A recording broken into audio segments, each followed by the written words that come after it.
Hello everyone, I'm a student from Hebei Normal University. Today I would like to share with you some of my research progresses on digital image watermark. My presentation is structured in the following way. I will begin with an introduction to this issue, then I will move on to the method.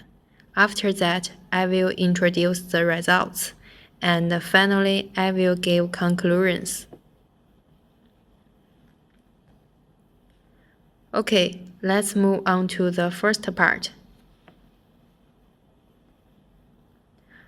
First, I would like to give you a bit of background in order to better solve the problem of image copyright and anti-counterfeiting authentication.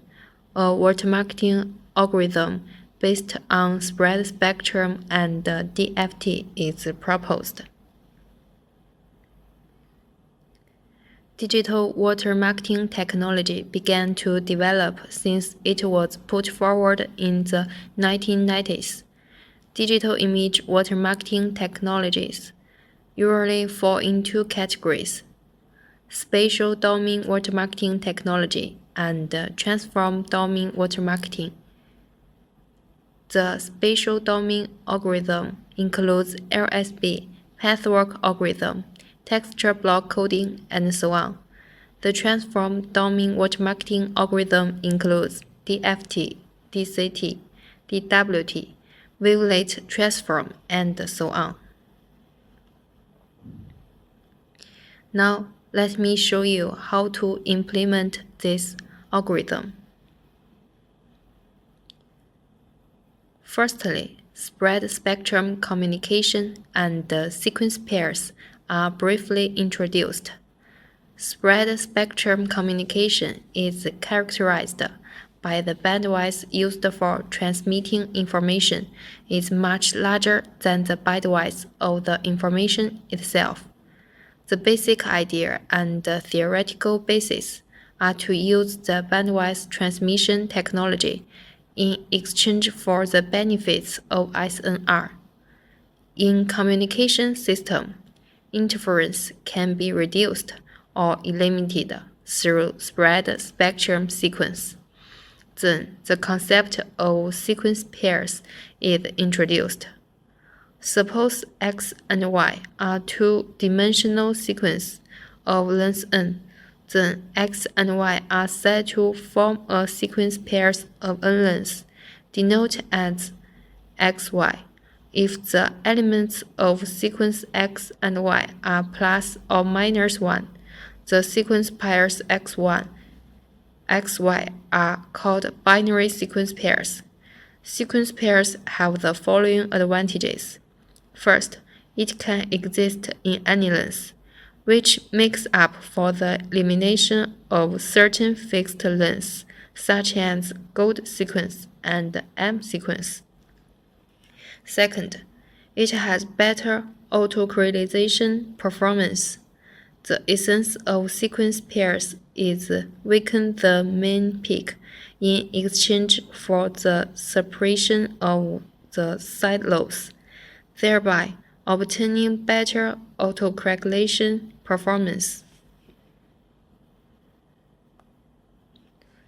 Now, we see the flowchart of watermark embedding algorithm. First, the original carrier image is divided into subblocks, divided into 8 by 8 data blocks, and then two-dimensional discrete Fourier transform is performed on each data block. And then the original watermark information is pre-processed. That is, using sequence pairs spread it.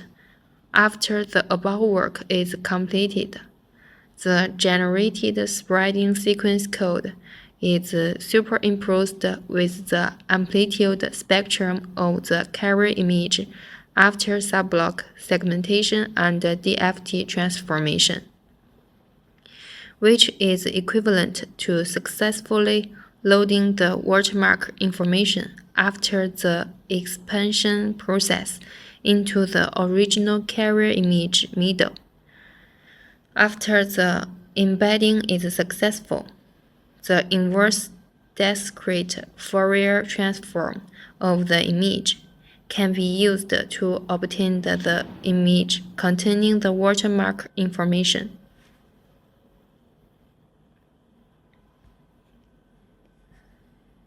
Here you can see the flowchart of watermark extraction algorithm.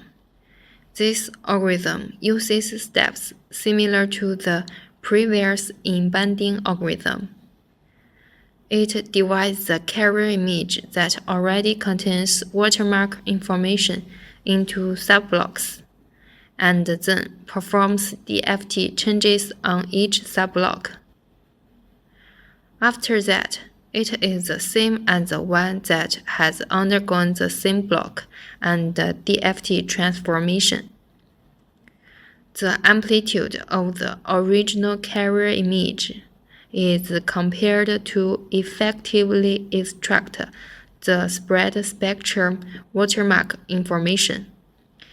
After the above steps are completed, the sequence pair Y is used to describe the extract spread spectrum information so that the original watermark information is obtained. Okay, now we are going to take a look at the results. The figure on the left is the original image, and the figure on the right is a 128 by 128 pixels watermark image. The figure on the left is a 64 by 64 pixels watermark image, and the figure on the right is watermark information after sequence and the spread spectrum.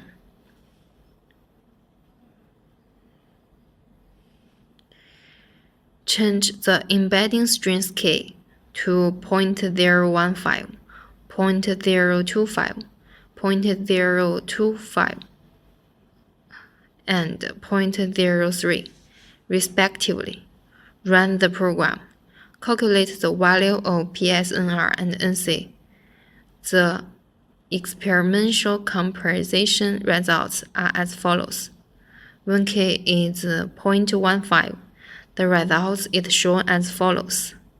Figure A is carrier image with watermark. Figure B is extract the watermark image. When K is 0.02, the result is shown as follows. PSNR is 87.671. NC is 0.98279.